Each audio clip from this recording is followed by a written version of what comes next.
So the Marine Corps, this is their contribution to World War I. They make great propaganda out of it, don't get me wrong. They do an amazing job of what they managed to do with it. But when the war is over, their senior leadership, most particularly John Lejeune, who's the commandant of the Marine Corps, realizes if that's all we are, a teeny tiny little ancillary to the United States Army, it's only a matter of time before they get rid of us. And he doesn't realize how right he is, because when the Great Depression hits, there are at least 2 times I know of where bills are proposed in Congress to get rid of the Marine Corps as a cost-saving measure. So at least 2 times that I know of, some congressman or senator says, you know what, we don't need 2 armies. Let's just get rid of the Marine Corps, put those guys in the Army, and that'll save us all kinds of extra money because they have different uniforms, they have different, all this stuff. Okay? So Lejeune was absolutely spot on in his read on this. Okay? He was absolutely spot on. So I'm willing to go off a limb here. So they probably said the same thing about the Coast Guard. Like, we don't need 2 land armies, we need 2 well, see, ocean. the Coast Guard, the thing about the Coast Guard is they do actually very different things, because they're usually involved, in those days, the Coast Guard was part of the Treasury Department. And so they're involved in prohibition. Whereas the Navy really has no role, the Navy and the Armed Services have no role in prohibition. The Coast Guard is actually super busy from 1920 till 1933, when Prohibition is happening, because they're chasing down rum runners. So that's the irony. And even today, the Coast Guard really, they're more like cops than sailors, truly. They're like cops on water. That's probably the best way I would describe them, because either that or saving idiots who go out in the ocean at the wrong time in the wrong place. So I grew up in the Great Lakes region. There was always some idiot in January who would go out in Lake Michigan. And the Coast Guard, you'd see footage of a Coast Guard helicopter saving him as his boat is sinking, because I don't know what the heck he managed to do, but yeah. So I grew up with a great amount of respect for the Coast Guard, because they were always saving morons who, in a Darwinian sense, probably should have been left to their fate, but we don't do that. Well, don't worry, because with all the droughts going on, Coast Guard won't need to do that anymore. They should have just waited to see how strong the swimmer he was. There you go. So, John Lejeune, this is his take on, well, what are we going to do, okay? This is his take on this, right after World War I.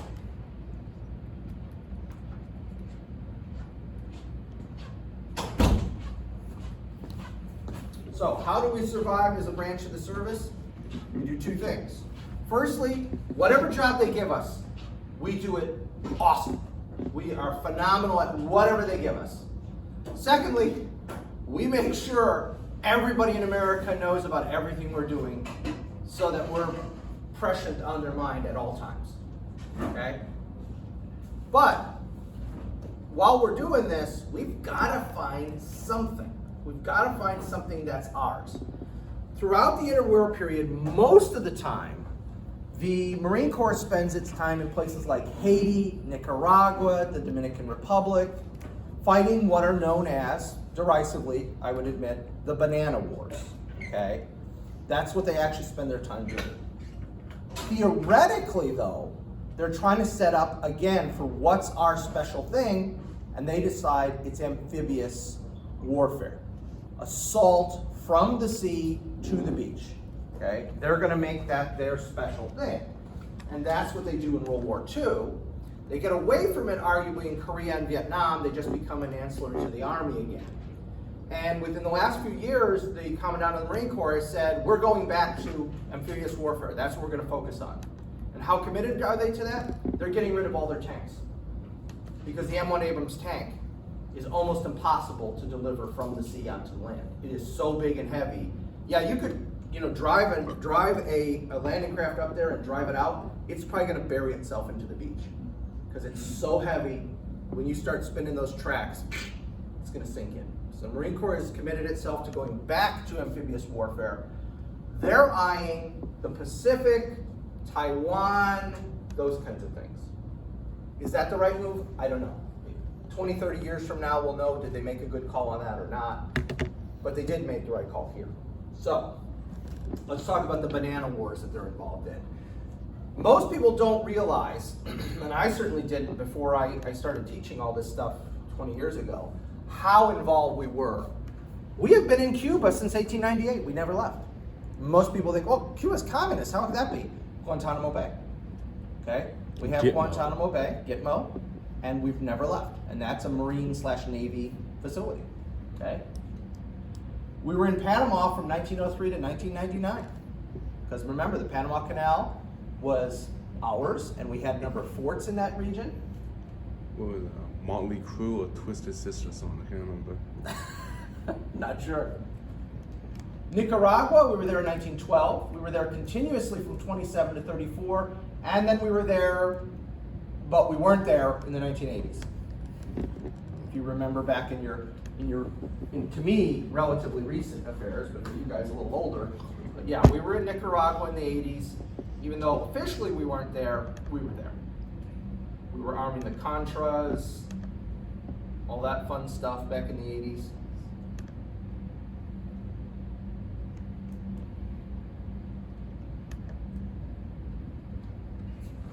Haiti, we were there continuously from 1915 to 1934. We came back in 94, and then we were actually back after the earthquake they had, that massive earthquake.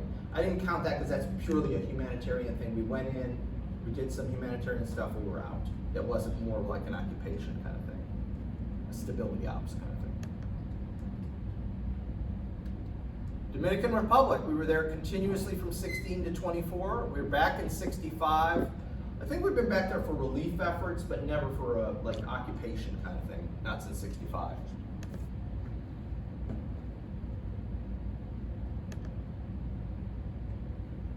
Honduras, we've been there relatively continuously since 1981. Last time I checked, which was about 5-6 years ago, we still had a small military presence there. Grenada, if you remember that, the 100-hour war or whatever. No, it wasn't even 100-hour, it was like 30-hour war in Grenada back in 83. And last but not least, El Salvador, where we were there, but we weren't officially there in the 1980s, and we've been there relatively continuously since 1999. In every one of these cases, with the exception of Grenada, these were purely Marine Corps and Navy operations. The Army is there for Grenada, but,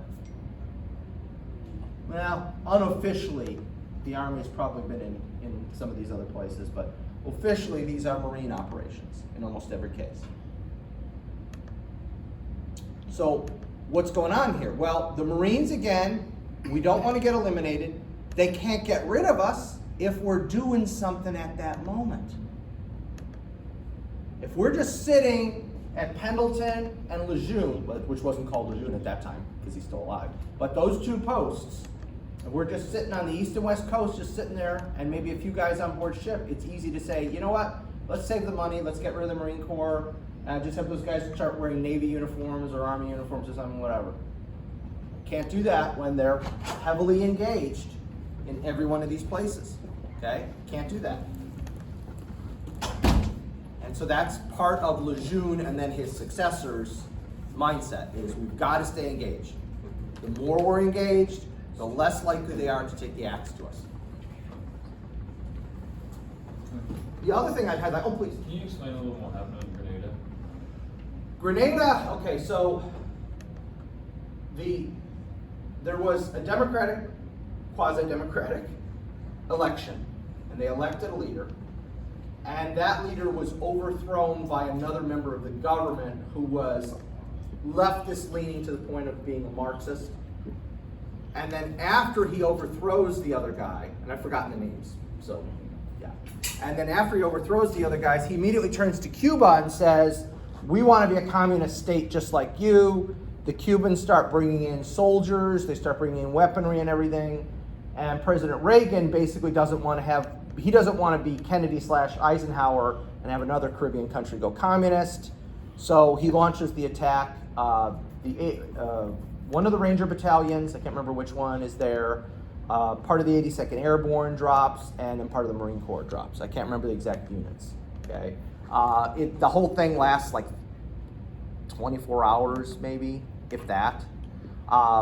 for the most part, there's no real intense fighting. The Cubans put up kind of a fight, but the native Grenadians who are in their army, or whatever they call it, I don't even think they call it an army, it's like a defense force or something like that, they don't put up much of a fight. So there are a couple bloody incidents. The biggest thing about Grenada for us is, this is the first thing we've done since Vietnam, and the fact that we win, which is farcical, because I think maybe 50,000 people on the island, the entire population of the islands, maybe 50, 60,000 people.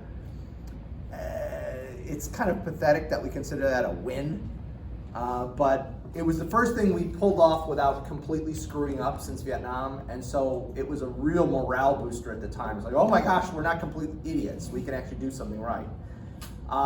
But what it did show is how uncoordinated the branch of the services are. And there were some friendly fire incidents. There was a situation where an Army helicopter lands on an aircraft carrier because it's running out of fuel and the Navy refuses to refuel it, because that would come out of our budget.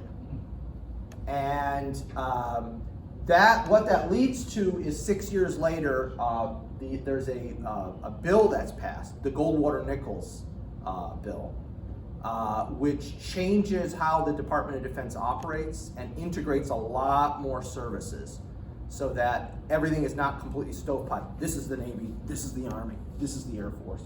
There's a lot more cross-pollination. I would say we need an updated version of Goldwater-Nichols. I think the recent wars of unpleasantness have proved that. I would go so far as to say that we don't need, because there's the Department of Defense, and within it is the Department of the Army, Department of the Air Force, Department of the Navy. I would eliminate the separate departments within the DoD. I would say there's the Secretary of Defense, and then there's the Assistant Secretary of Defense Army, Assistant Secretary of Defense Navy, Assistant Secretary of Defense Air Force, and Assistant Secretary of Defense Marine Corps. So that everybody's needs are being served, but we get less stovepiping even more. Yeah, don't get the Marines. Oh, Navy. They're never going to do that. But again, we're not taking them out of the Navy because there's no Navy department. They're just all part of the Department of Defense. That's the whole idea. But anyway, so that was the significance. It was like, hey, we're not idiots. But it also highlighted a lot of problems within the defense establishment. And Goldwater-Nichols in '86 comes out of that and tries to fix that. And it does a great job at the time. But we need a new bill like that. And my problem with the current crop of politicians, regardless of political party, is I don't think there's enough serious people in Congress right now to be able to put together a bill like that. Okay, so this isn't about Republicans or Democrats. My biggest problem with the current political situation is there's not enough grown-ups.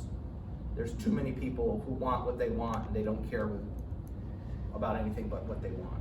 Again, it doesn't matter if you're left or right. Okay, so I don't hold my breath for getting another Goldwater-Nichols anytime soon.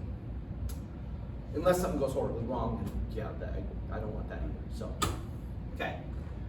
So anyway, the other reason I highlight this is Americans don't remember almost any of this. Do you think the Haitians remember this? Yes. Think the Dominicans remember this? Yes. Okay. The Panamanians, the Nicaraguans. In the 80s, when we go to Nicaragua, the Sandinistas were named after a guy named Sandino, who was the leader of a leftist movement back in this era. Okay? And so there was a kind of history there. We'd been there before. We were there again, well, unofficially. But to Americans, it's like, Nicaragua? Where's that? Is it like somewhere South America? Where is that? Oh no, it's actually in Central America, and yeah, we've been there before. The Nicaraguans remembered it, and there were a lot of hard feelings over this era. Okay? And that's one of the problems is Americans, we're terrible at our own history, let alone other people's history. So all of these places have, to one degree or another, negative opinions of the United States. What about the Dole Food Company? Oh, don't even get me started with all those companies like Dole and Chiquita and all those other. Coke, everyone. Oh yeah. That's a whole other. That's your capitalist imperialism right there. That's their rant, capitalist imperialism. They're talking about Coke and Dole and stuff like that. Is that how avocados from Mexico are banned or something? What? I don't know. I mean, Because I thought we get most of our avocados from Mexico. But it was here in banned, Texas, though. at least. I think we do. Because I know they have a lot in California, but I think we get most of ours from I Mexico. don't think it was banned. I think there was like a slowdown in Yeah. transportation a couple years ago, but there wasn't a ban. Okay. When the prices increase, so Yeah, there was just vendors a can't afford them. Production line problems. Oh, okay. But anyway, so that was my other thing is to illustrate is all these countries have got deep-seated negative opinions about us, and us average Americans are walking along going, well, why don't you like us? Well, because of this. And most Americans don't know what happened. Because if you've seen enough of these on the street things, when did the Civil War happen? It was like 1770s, wasn't it? Like, No. Technically, yeah. well, yeah, not that Civil War though. That's depending on your point of view. Again, so Yeah, specify which one. anyway, so just keep that in mind too. Whenever we're dealing with our history, most Americans don't know our history, and they don't understand why people from other countries don't like us. One of the things we encountered at Leavenworth, because we had international students, is they would spend a year in America, and by the end of the year, they really liked us, even if they had negative opinions when they got there. They would generally have positive opinions when they left. And they're like, you gotta understand, we don't see you guys as you really are. We see the history of what you did and the propaganda that either our government or other governments put out about you. And so almost all of them, when they left, were very pro-American. But when they got there, that was a different thing. Okay? So, there was the Monroe Doctrine, which, if you remember way back when in your history, 1305 or wherever you took it, said nobody's allowed to make new colonies in the Western Hemisphere, and nobody's allowed to expand their existing colonies. Right? Okay, so that was the whole idea. We couldn't enforce the Monroe Doctrine. The only reason it succeeded is Britain's interests and our interests were the same, not because Britain liked us, but because they were colonizing the rest of the world, and they didn't want any of their competitors to get new territory in North America and South America, and they didn't want anything in North and South America. Their attitude was, well, that's already been plucked. Those trees have been plucked. There's nothing there for us. So we don't want anybody else to get anything else. So somehow the Monroe Doctrine survives. Then Theodore Roosevelt comes along, and he adds his corollary to the Monroe Doctrine, and this is the Secretary of State at the time, Elihu Root, giving you his take on what that was.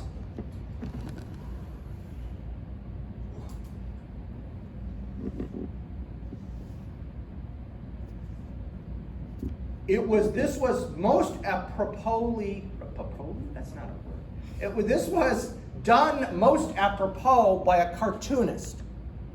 And the cartoonist showed Theodore Roosevelt dressed in a New York City Police Department uniform. He was the commissioner of police, by the way, prior to becoming president.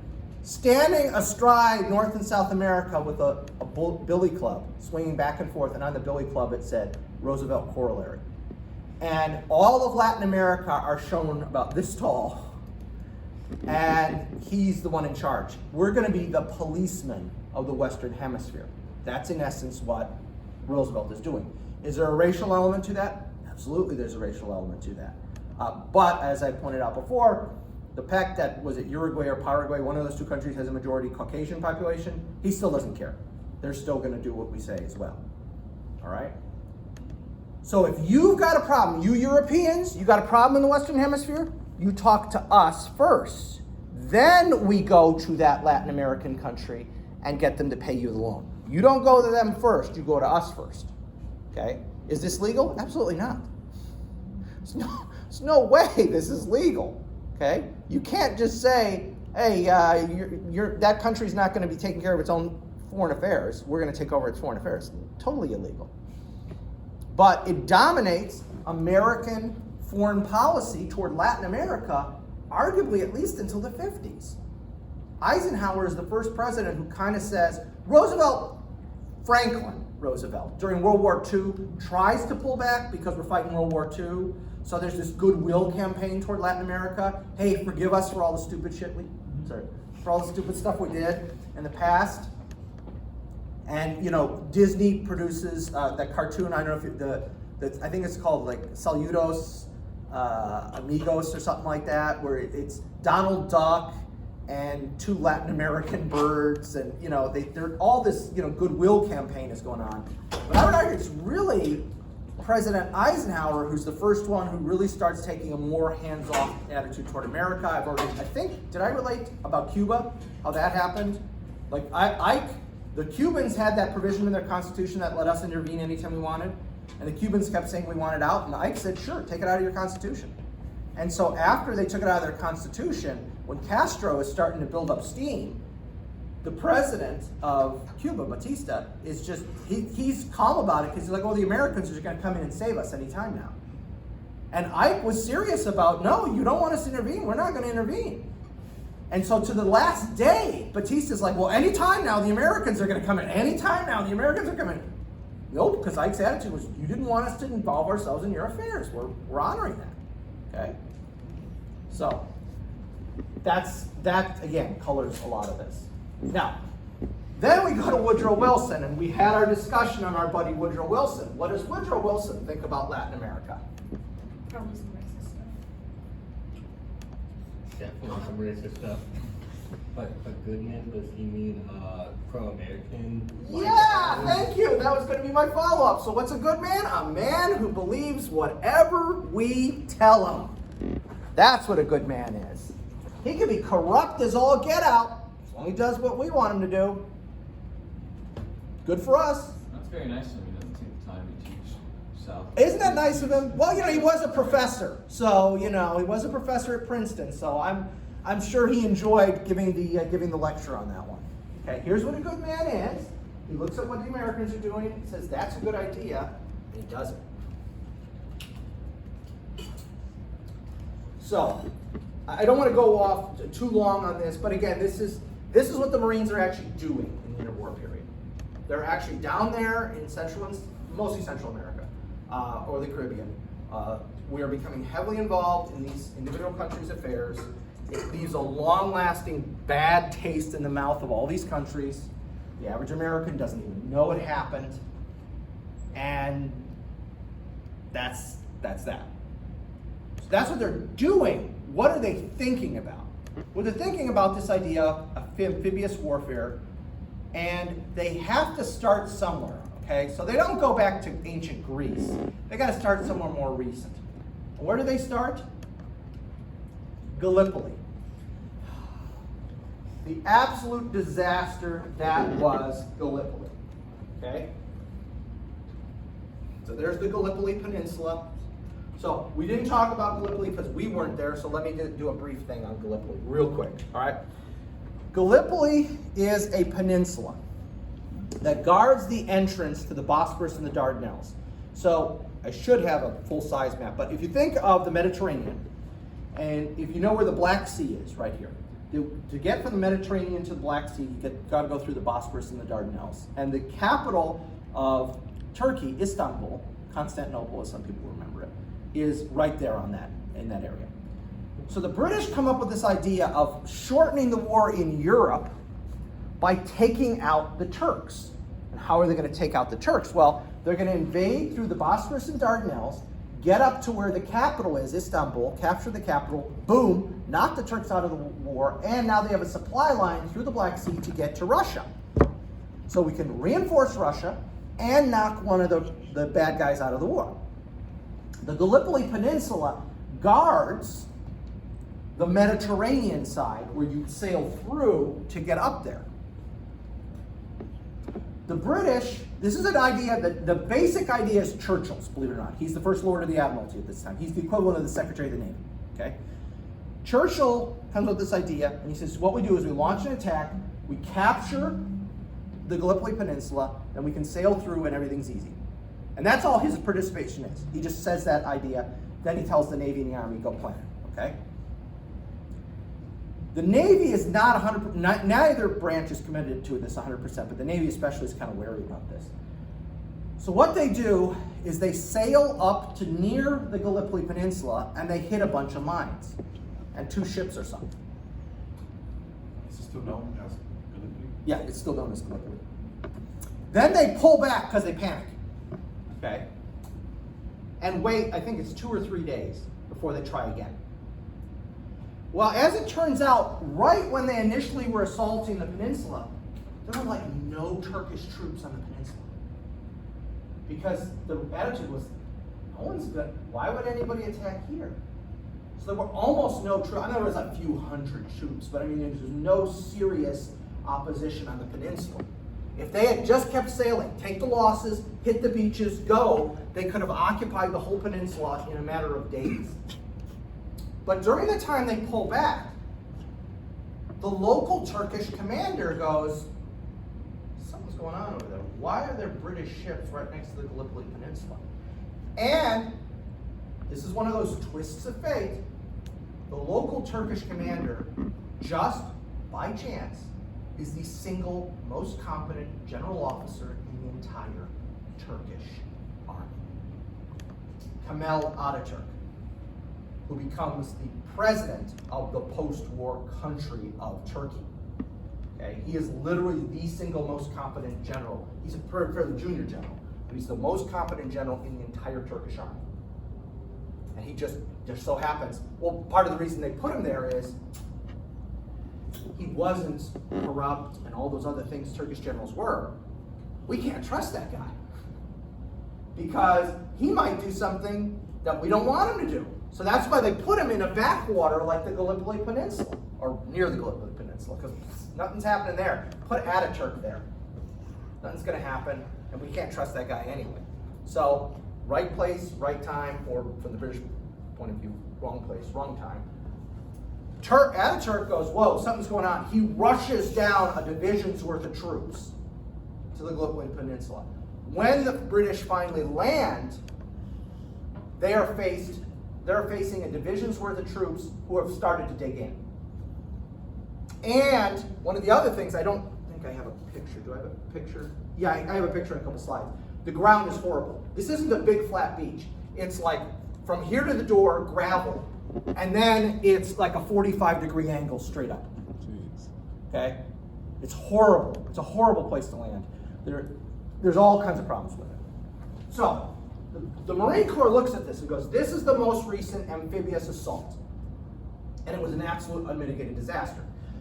What every country in the world other than us and Japan takes from this is, you can't do amphibious assaults.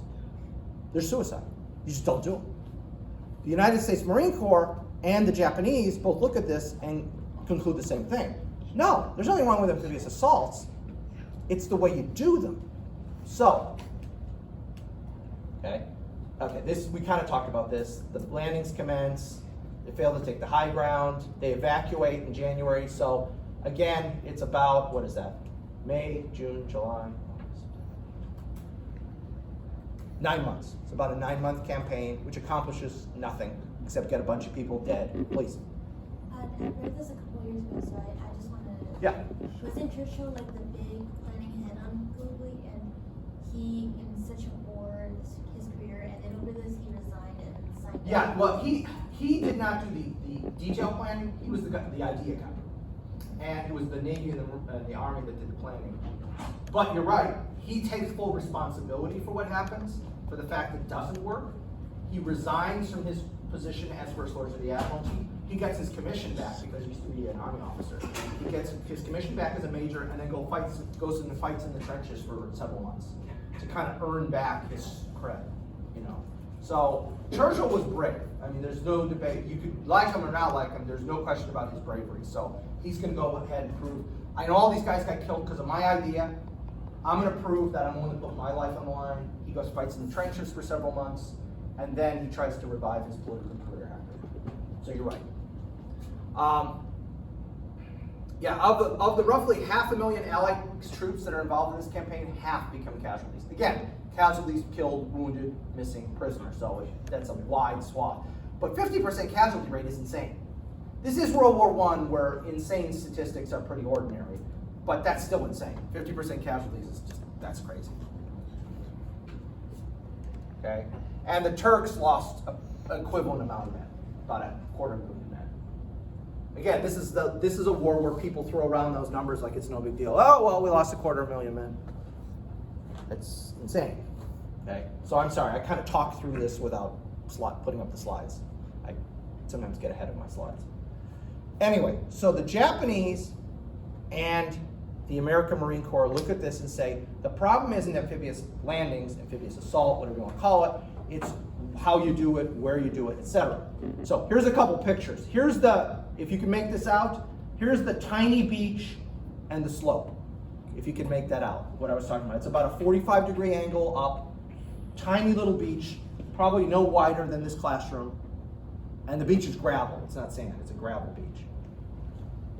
And they're going ashore in rowboats. They're literally taking the ship's boats, ship's lifeboats, and using them to row ashore and then go, you can't do it that way, right? So what are the conclusions, okay? Well, there's no combat loading. Combat loading is where you, when you are loading supplies, you put the things you need the most on top, so they got unloaded first. You put the things you need the least at the bottom, so they got unloaded last. Like a grocery bag. Like a good grocery packing. Nobody had given thought to this, okay? So they just randomly load stuff like you're just transporting supplies, and you've got things you don't need on top, you got things you do need on the bottom, okay? The beach itself is horrible. It's not even a beach, it's 15, 20 feet of gravel. It's not a beach. There was no intelligence. Like, what are we going to encounter? There was like no intelligence. They had a few maps that were drawn 30, 40 years earlier. They had no idea where the Turkish defensive positions were. Had there been defensive positions? Nothing. No naval gunfire support. So you got all these big battleships and stuff. Why weren't they pounding the living daylights out of your landing zone before you got there to make sure if there were any Turks there, they're dead? Nobody thought of that. It sounds like they learned a lot of lessons from D-Day. Yeah, absolutely. And there's no amphibious platforms. Again, you're using rowboats. You're just using lifeboats. You don't have any special tools to get you from the ship to the beach.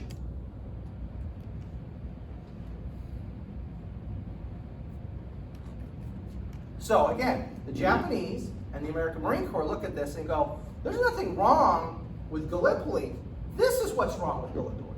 Just the idea of amphibious assault is not a problem had you taken all these things into consideration. Now, Gallipoli itself would have still sucked, in the sense of the location wasn't a good location. But if you had taken care of at least some of these, if you had been 4 out of 5 positive, maybe it would have worked. You know, if the Navy hadn't gone away for, was it 2 or 3 days and gone, oh, no, should we do this, should we do this? And given Ataturk the time to rush an entire division's worth of troops down. Had they taken the losses and just get to the beach, it would have been different. How much more different? I don't know. Maybe they would have gotten to the top of the hill, and then when they tried to get off the peninsula, they would have gotten stopped by Ataturk. That could have happened, sure. It still might have failed. But it wouldn't have failed the same way. You would have had different outcomes. All right. So again, key factors, poor intelligence and operational security. Again, that's the sailing up, losing a ship, and then sailing away.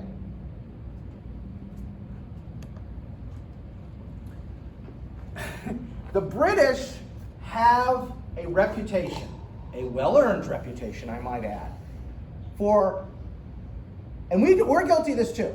This is not only a British problem, but the British are really particularly good about this, or bad about this, technically, is the British sometimes say, well, let's just have a go. In fact, they literally have, you'll see in British newspapers, like somebody will run into a burning building and save somebody from a fire, and they'll refer to them as a have-a-go hero. That's literally a thing the British do in their media. Okay? Because they'll have this, well, I've got to do something, so I'll just do it. Well, and that's great if you see a fire. It's not great if we're talking about an invasion that involves 500,000 people. You might want to plan that out. You might want to give some thought to this before just, oh, let's just roll it up a bunch of guys and sail over. Because that was kind of the plan. I mean, Churchill's, here's what we'll do. They kind of went, good, we'll do that.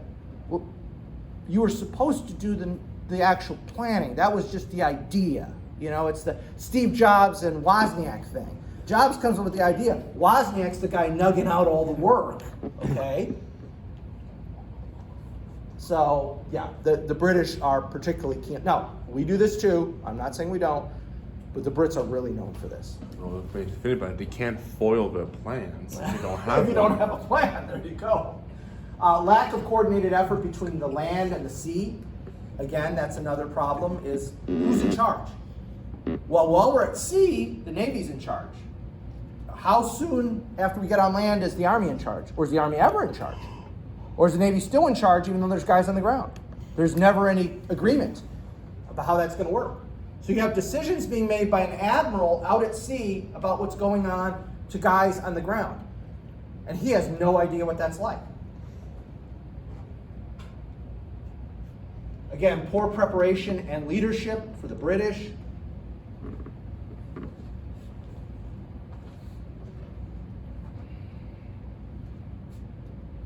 And let's give the Turks credit.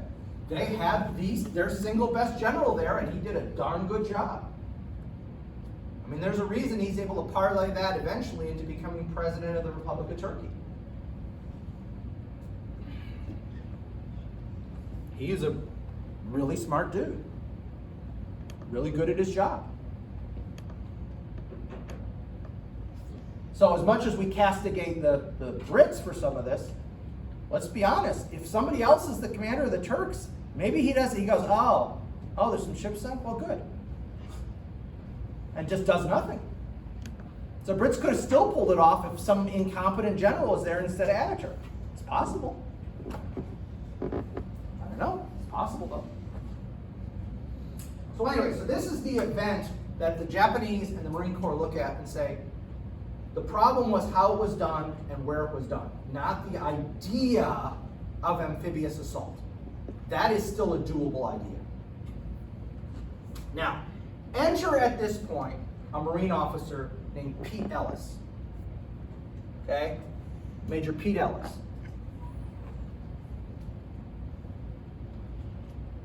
Pete Ellis is a brilliant planner. He's a World War I veteran and a brilliant planner.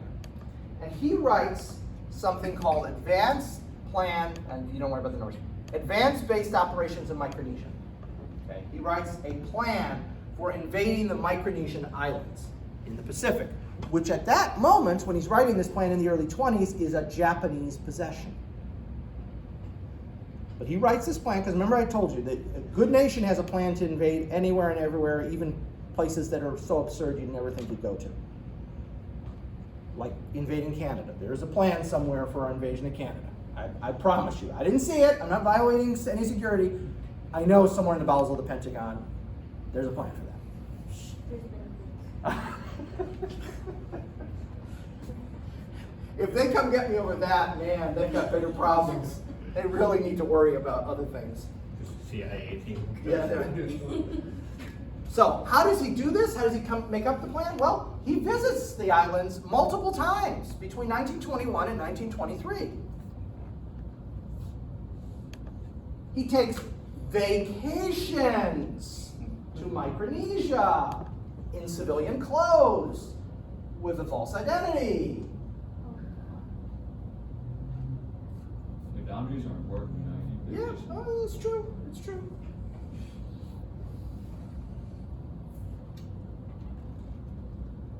Now, here's where this gets really interesting. They'll always tell you in things on him, he dies a mysterious death in Micronesia. Was he murdered by the Kempeitai, the Japanese secret police? No, here's what really happened. Pete Ellis is a brilliant planner. He's a brave man. He is also, however, an alcoholic, a full-blown alcoholic. Like, doesn't eat much food. Most of his calories come from alcohol. Like, can't get up in the morning until he starts drinking. Alcoholic. I mean, he's a full-blown alcoholic. So, here's what happens. On his last trip to Micronesia, the way it worked is you couldn't take a ship from Hawaii straight to Micronesia. They're Japanese possessions. You had to sail from Hawaii to Japan, and then from Japan to Micronesia. On the ship from Hawaii to Japan, he gets drunk, and he starts telling everybody he's on a secret trip. He's a secret agent. So he archers it? Yeah, basically. I love that show. If you've never seen Archer, utterly inappropriate, utterly filthy and inappropriate, but hilarious. Yeah, he basically archers it. So But he's did he have a job done? Yeah, well, no, it doesn't work out as well as it does in Archer Oh. because one's fiction and one's real life. So he gets raging drunk, starts telling everybody, I'm a secret agent, and I'm going to spy on the Japanese. So when they dock in Japan, at least one person, maybe more than one person, American, rushes to the American embassy to say, hey, there's some guy who was drunk on our ship over here saying he's a secret agent on a mission. I just thought you should know. Now, Ellis wakes up at some point sober enough to realize what he's done. Oh, crap. What did I do? Oh, my gosh. So immediately after the embassy finds out, they send a telegram back to the States. The telegram comes back from the States, says put his behind on the next ship back to Hawaii. Ellis knows that's what's going to happen. He figures, that's it, I'm done. My career is over. I'm done. I'm doing the mission. So he sobers up enough to get on a boat to take him from Japan to Micronesia. He, while he's in Micronesia, keeps doing his job until he succumbs to alcohol poisoning, right? Cirrhosis of the liver, whatever kills him. Now, after he passes away, yes, the Kempeitai look at all the stuff he's got in the apartment he rented. They've seen everything. But did the Kempeitai kill him? No, he did that by himself. He did that by himself. Okay? He does a Leaving Las Vegas at the end there, since we're making analogies to pop culture. If you've never seen it with Nicolas Cage, yeah. That's a movie that'll make you not want to have a burger. It will indeed, yes. That is an incredibly depressing movie. But yes, he does a Leaving Las Vegas and just drinks himself to death in Micronesia. Okay. What the thing that really sets off the conspiracy theorists is they send a Navy corpsman to go retrieve his body, and he commits suicide by jumping off the ship. I don't know what that's about. I have no clue, but that adds to the whole, see, the Kempeitai threw him off the ship. Also an alcoholic. Yeah, I don't know about that. But the Navy corpsman does die by suicide while bringing his body back to the United States by jumping off the ship. So I don't know. It's just, if you love conspiracy theories, there's a whole bunch of fodder here, is what I'm saying. What if he was just trying to look at dolphins or waves or And something, just- and they leaned too far and then fell I mean, it in? happens, right? I mean, it happens on cruise ships pretty regularly. People get too lean too far over the railing, or maybe they had a drink and then they're a little unstable. Hit a wave, go. Or a wave hit, yeah, any number of things. But, so, again, from my perspective, he's a chronic alcoholic who drinks himself to death. But he's a brilliant planner. And let me give you just a clip from his plan.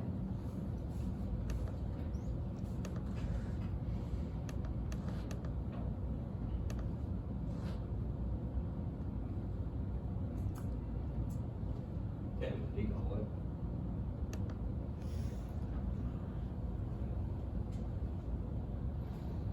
What I like about the plan, because I've read obviously much bigger excerpts of it, is not only is it pretty spot on calling some things that are going to happen, but it's devoid of the kind of racist stereotypes that are so prevalent in most documents at the time. He respects the Japanese. His writing really shows a respect for the Japanese and their military abilities. It's not the kind of, the normal thing you see in the pop culture version, the big pop bottle glasses, the buck teeth. No, he respects these people.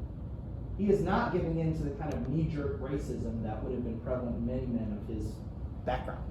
He respects the Japanese, and he says they're going to be a formidable enemy. This is nothing to just, no big deal. No, this is going to be hard. This is going to be hard. Now, another thing to consider is we had a larger plan called War Plan Orange that went back all the way to, oh shoot, where's the date on that? 1907. Okay? War Plan Orange is written right after the Russo-Japanese War in 1905, 1906. Okay? So Russia and Japan fight a war in the Pacific.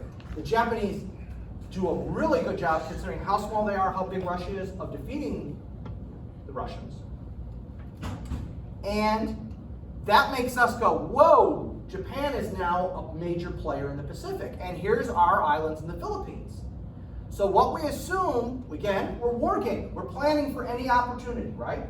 And by the way, there were a whole bunch of war plans, all color-coded. So there was war plan white, war plan black, war plan red. There was war plans for every imaginable thing. I'm trying to remember, there was one for Canada. I think it was war plan, Maple. it was like, I think it was war plan purple, but I can't remember. Oh, Okay. gosh, they did that so I suppose they didn't want it too obvious, you know. Yeah. So, but there was a war plan for everything. And War Plan Orange says, what if Japan attacked the Philippines? No one's envisioning Hawaii. That's just too far away. Okay. What if Japan attacks our islands in the Philippines? Like they just beat Russia over here, took a bunch of Russian territory. What if they look at America's Philippines and decide to take them? And so we have this plan where we're going to fight our way across the Pacific. We're going to have the guys in the Philippines hold out, and we're going to, remember, in those days, San Francisco was the big port, not Hawaii. Hawaii won't be developed until later. By white supremacists, I believe. I was thinking militarily, not economically. Oh. So we're going to fight our way from San Francisco to Hawaii, from Hawaii to Midway, and then into the Philippines. And the Americans are going to hold out there, and we're going to come to the rescue. Okay? Which, by the way, when World War II happens, that's what all the guys in the Philippines think is going to happen while they're holding out. Anytime now they're going to relieve us. We remember that war plan where they're going to come rescue us. Not going to happen. Don't feel too bad for him. He was a piece of work. Anyway, so we have to develop, since we have a theoretical war plan for fighting in the Philippines, we've got this Marine Corps specific idea of fighting in Micronesia. We need to develop an operational doctrine. We need some sort of common operating template so that we can do these things. Since we're talking about doing them, let's write something, okay? Well, in 1920, the Navy published a manual for ships involved in landing operations. 7 of these 760 pages actually dealt with the amphibious landing. The other 753 pages all dealt with what the ships do. Okay, that's problematic. They revised it in 1927. They reduced it to 5 pages. Because that's not really important. I mean, what's really important is we're the Navy. We got to worry about the ships, not about those guys doing the assault thing. That's not important. I think I left something in mind. Oh, sure.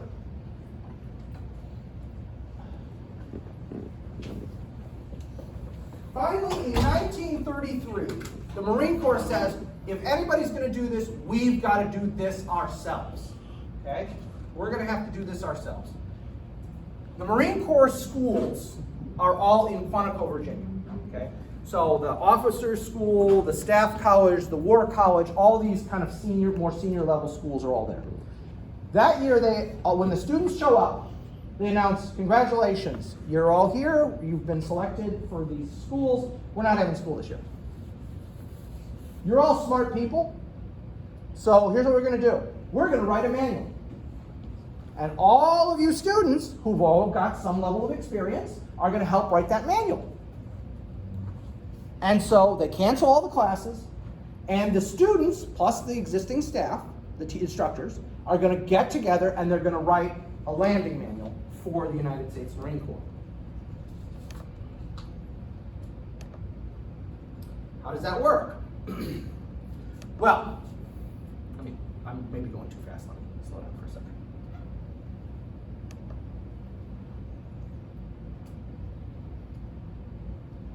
And remember, I said even the Army had done stuff like this, similar in that your senior paper or your thesis or whatever would be a group project to write you're gonna redo War Plan Orange, you guys are gonna redo War Plan Purple, you're gonna redo War Plan Black, you're gonna redo, you know, okay? So they're similar, but this is pretty radical in that they're canceling all the classes. So they are making a conscious decision. We're not gonna give these guys something, this education, but they are gonna learn in the process of writing this manual, and we're making the value judgment. It's more important to have the manual, and then this one class of how many people, probably a pretty small number. These are not huge classes. They're probably, everybody added up is about 100 people. These people are not gonna get that education this year, but they're gonna help write the manual, and that's better for the Marine Corps as a whole. That's the rationale, okay? So, how do we go about doing this, okay? Each officer is gonna be told, okay, you are now theoretically in charge of a landing operation. Start a list. Start writing stuff down. What are the things you think you would need to do a landing? A ship. I'm sure that's on the list. But I mean, seriously, just write down. Just come on, just go. Just start writing stuff down. Okay? Then we're going to filter all of these ideas through 9 committee members. And they're going to compile lists. So everyone give me your piece of paper. Okay, we're going to collect up all the pieces of paper. And then 9 committee members are going to go through and look for, okay, everybody says we need landing craft. Okay, we need landing craft. All right, that's Good. definitely, let's, somebody on the whiteboard. All right, landing craft. And then da-da-da. But they're also going to be looking for, hey, you know, only one guy mentioned this thing. You know, that's great. I hadn't thought of that. This guy's mentioning gunfire support. That they probably mentioned, but you know, whatever. Hey, I can't believe nobody else thought of that. That's a great idea. We need that. Okay, put that down. So you're going to filter it down, and then a committee of 5 people is going to recommend a general out. These are obviously more senior people. Are going to recommend a general outline and establish working groups. All right. So how many people have experience with big battleships? Okay, you 3 guys. You're going to be the committee that works with that. How many guys are naval aviators? Okay, you 4 are aviators. Okay, you guys are in that committee. So we're going to divide it up, and then they're going to hammer out the details of what we need. This is actually a better method for writing a manual than what the Army, at least the Army does today, which is the Army gets a bunch of almost retired officers and non-commissioned officers who are on their last assignment, gathers them together with a few retirees who've been hired back as civilians, and a few real junior guys to basically be gophers. And that's how they write a manual nowadays. Because they wrote manuals at Leavenworth, I saw that process happen, it was horrible. Okay? They send it out for evaluation, but it's not the same as what we're talking about. This is actually a much better system. Is it perfect? No, there is no perfect. Okay? Good enough is, good enough and perfect are enemies. You're never going to get perfect. Because perfect is you get the best naval aviator, the best gunfire support guy, the best this, the best this. Well, you know what? Everybody wants the best of everything. Do I want a bunch of losers in my unit? No, I want the best infantrymen, the best tankers, the best artillerymen, the best pilots. Well, there's only a certain number of those people. Everybody can't have them. But if we work as a group, in this case, based on specialities, based on all the field artillery officers, all the aviators, all the infantrymen, we're going to come closer to a good product than we would of holding out for the best or giving it to a bunch of retirees and almost retirees, which is what we do now. Okay, so I think this is actually a really good system. Now, did those Marines lose something? Yes, they didn't get staff college that year. They didn't get the war college that year. They didn't get all these other things. So for those 100 guys, in a certain sense, that was a negative, but the positive was for the Marine Corps as a whole. And so I think they did the right thing. Okay, so let's talk about the manual. It's published in 1934, Landing Operations Manual. Okay, and it says there are 6 essential elements to a successful landing. First off is command relationships. You have to establish who is in charge, When are they in charge and where are they in charge? At a certain point, the ground guy, the Marine officer, has to be in charge. That doesn't mean he tells the Navy what to do. What it means is the Navy's not telling him what to do on the ground, because the Navy doesn't understand what's going on the ground. They don't understand land. What's that? I said they don't understand land. No, they don't. They understand water. Okay, so you got to establish that. Who's in charge? When are they in charge? Where are they in charge? Naval gunfire support is the only heavy artillery you're going to have in one of these operations. You have to work this out ahead of time. You have to plan for extra ammunition, because these big battleships and cruisers are normally carrying a complement of ammunition for ship-to-ship fighting. They need a different kind of ammunition to fire stuff on the ground. You need high explosive stuff. You don't necessarily need armor-piercing shells to hit land. An armor-piercing shell will make a decent-sized crater, but it's just going to be a big hunk of metal in the bottom of the crater. Okay? You need high explosive rounds because you want shrapnel. You want explosions that are going to kill lots of the bad guys on the ground. Okay? So you got to work that out. Aerial support. Aerial support is going to act as a gap between the naval gunfire support, which is great, but can't be precise. Those ships are not going to be able to hit an exact pillbox on this hill. They're not going to be able to do it. They're going to be able to drop lots of rounds around it. Maybe one or two of the rounds will hit, but they're not going to be able to pour in fire on that pillbox. Whereas an aircraft, you can't. You can call in, I need fire on, pop smoke or whatever, market the target somehow. They can actually come in and hit that exact target. And don't forget, when we're doing this, we're talking about biplanes still. We're talking about biplanes for the most part when this manual's written. Somewhere Billy Mitchell is feeling like. The ship-to-shore movement. And here's one of the key things they talk about. This is a tactical operation, not a transportation operation. Now you might say, well, what does that mean? Transportation just means, let's load up the stuff and we'll drive it over there, leisurely. We don't have to worry about it. It's no big deal.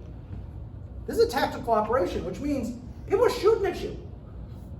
And these supplies need to get ashore because the guys on the ground, if they run out of ammo, if they run out of stuff, the whole operation fails. So even if you take casualties, you still have to keep getting it ashore. Okay? Even if you're losing transport craft, you still have to keep going. It's not just let's load up the back of the truck and drive it ashore. It's more complicated than that.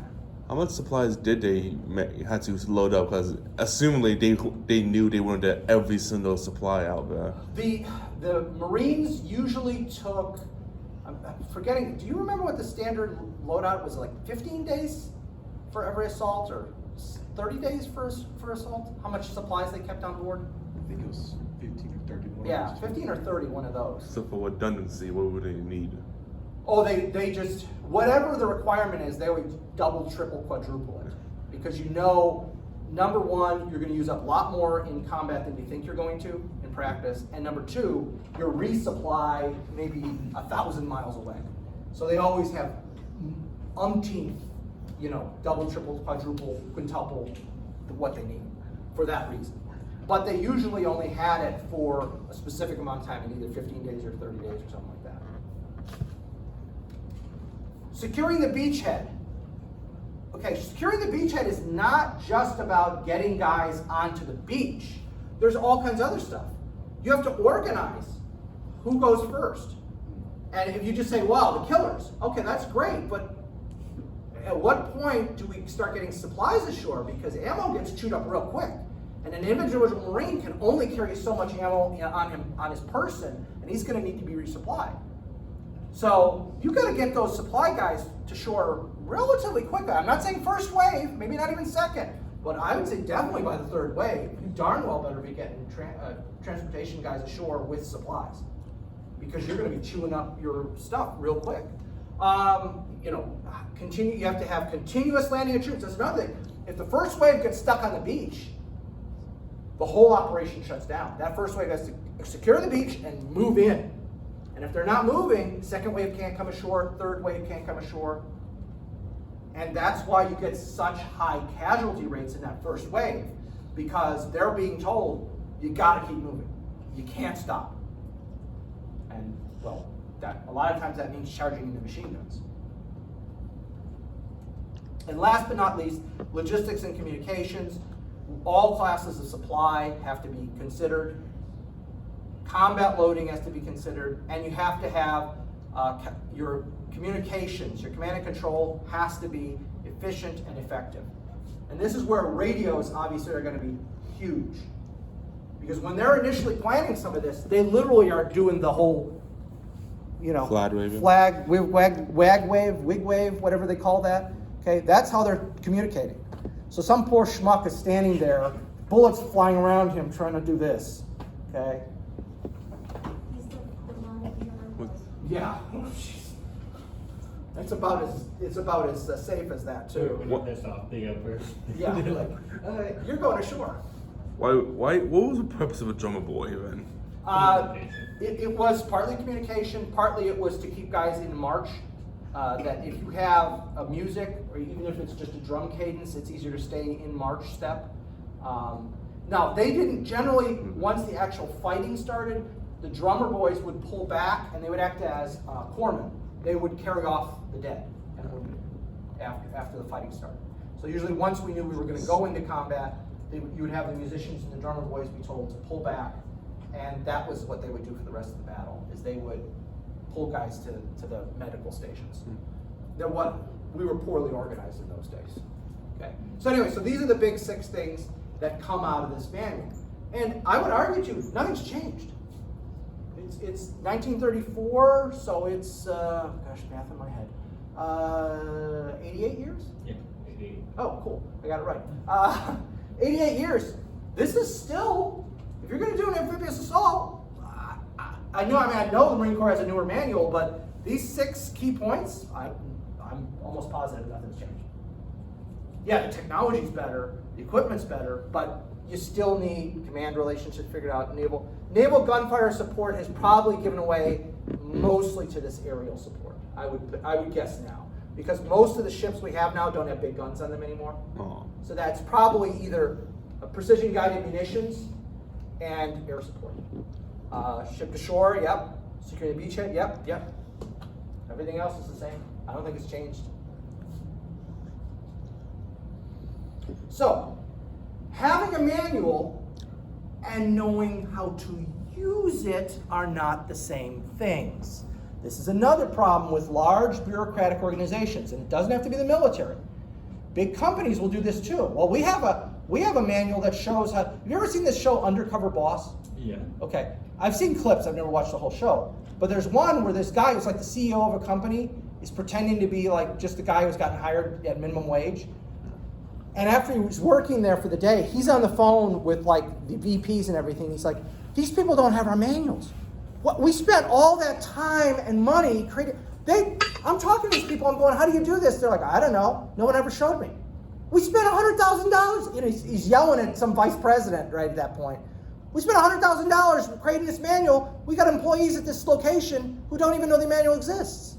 So it's the same kind of thing. Having a manual is great, but if no one's seen it and no one's trained on it, it's worthless. So what the Marine Corps then has to do is do experiments.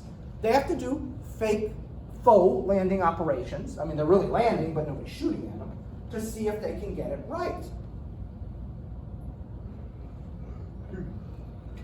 Then there's something called the Army-Navy Board, because remember, there's no Department of Defense. There's the Department of the Navy and the War Department, and they scarcely talk to each other. Well, they created something called the Army-Navy Board, which was supposed to coordinate between the two services.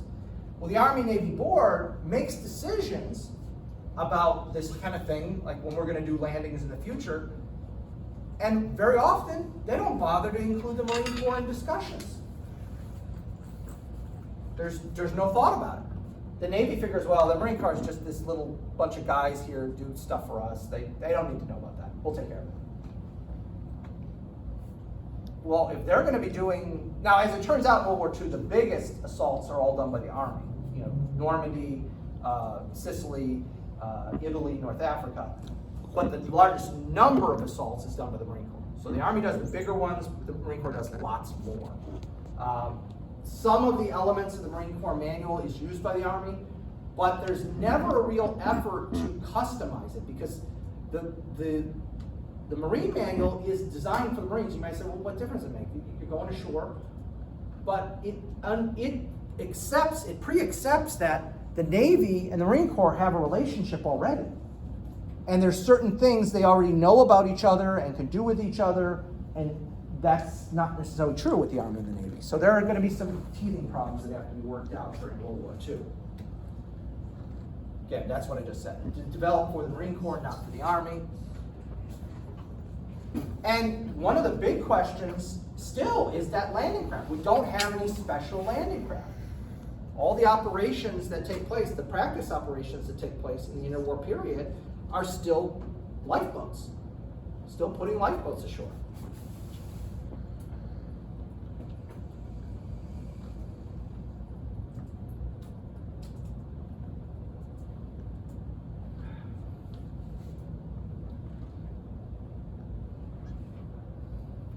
Okay.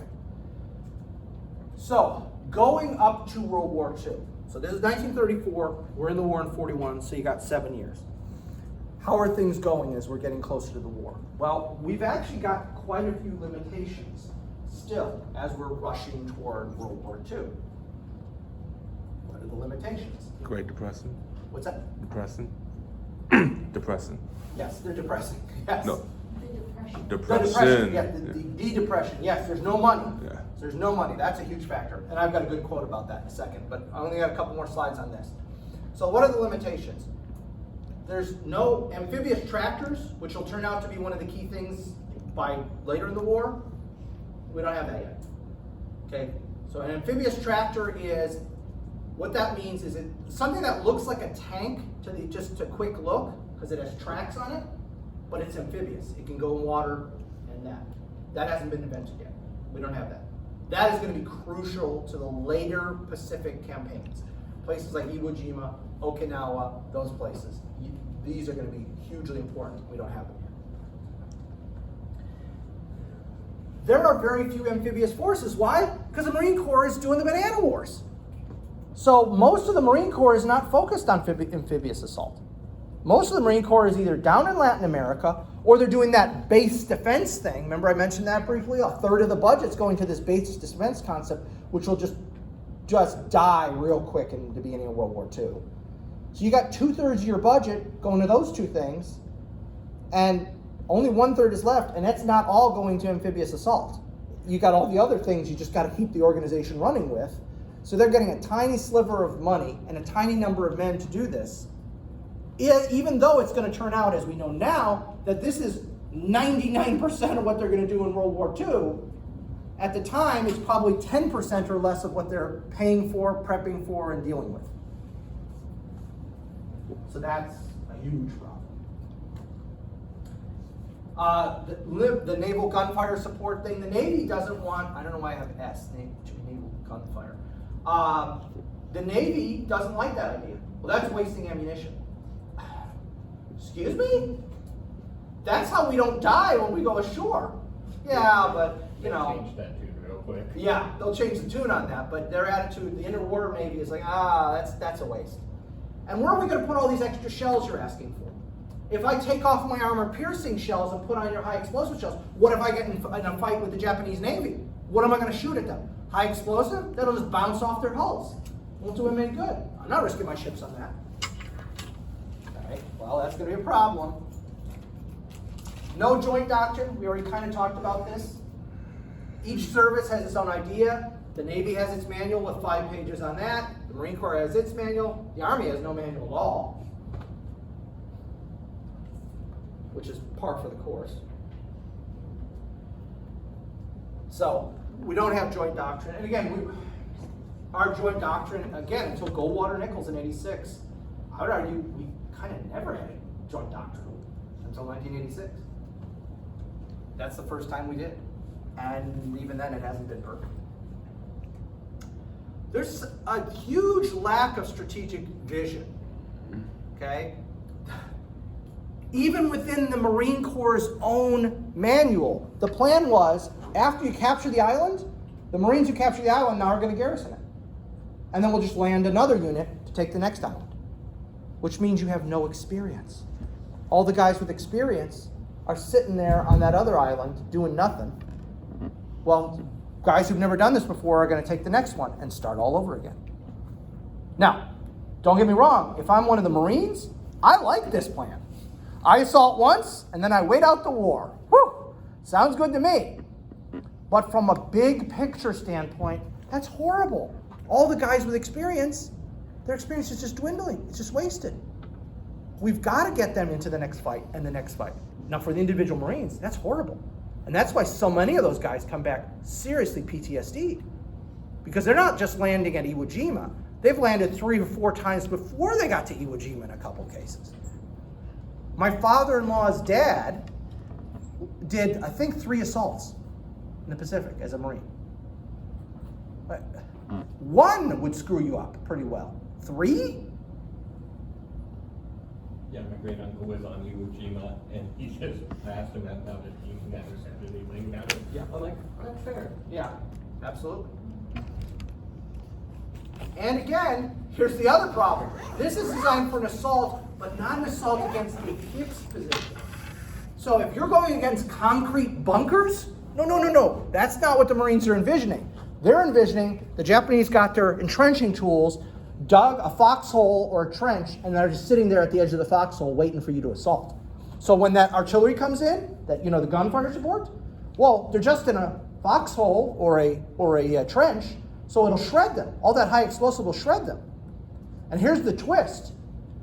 That armor-piercing shells that the Navy wants, because it'll destroy ships, that armor-piercing shells will also destroy concrete bunkers. So it'll turn out they need that armor-piercing shells as well, because when they're using HE in some of the early battles, they're seeing no result. Well, why? Because the Japanese either have the high-end concrete, but on the low end, they just use the coral that's native to these areas, bamboo, coverings, use of coral and all that. Coral is almost as hard as concrete. So the high explosive stuff actually doesn't work. I mean, there's some Navy officers that like fucking called it. Like, fucking. Okay, so our time's up, but I just want you to read this quip. This is from January 1941, right as the war is about to begin. Here's how it's going.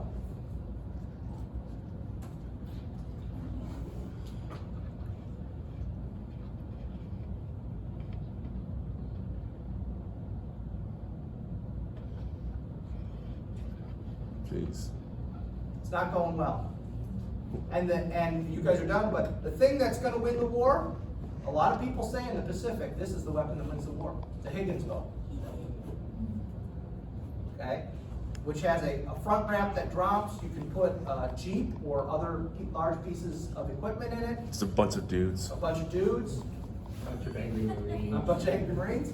And this is, a lot of people say in the Pacific, this is the weapon that wins the war. Unless there's a low tide. Unless there's a low tide.